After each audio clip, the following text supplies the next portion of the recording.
সোনিয়া খান একটি কমেন্ট করেছেন, স্বামীকে চেকের মাধ্যমে 10 লাখ টাকা দিয়েছিলাম, এখন তার অবস্থা ভালো হওয়ার পর তালাক দিয়ে অন্য মেয়েকে বিয়ে করেছে, আমি কি মামলা করলে ওই টাকা পাবো? এটার উত্তর জানাবেন। আসলে আইন অনুযায়ী স্বামী এবং স্ত্রীর টাকা একই।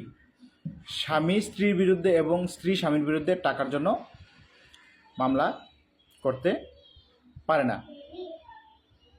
যেহেতু আপনারা স্বামী স্ত্রী সবসময় একই জায়গায় ছিলেন, তার চেকটা আপনার কাছে ছিল, আপনার চেকটা তার কাছে ছিল, তো সেখানে একটা ঝামেলা হতেই পারে। এখন আপনার চেকটা দিছে সে যখন আপনার স্বামী ছিল, ডিভোর্স দেওয়ার পরে যদি চেক দিয়ে থাকে তখন সেটা দিয়ে মামলা করতে পারবেন এবং ভালো একটা ফলাফল পাবেন। কিন্তু আগের চেক দিয়ে মামলা করতে পারবেন, কিন্তু আপনি তেমন একটা ফলপ্রসূ পাবেন না। আশা করি উত্তরটা পেয়েছেন।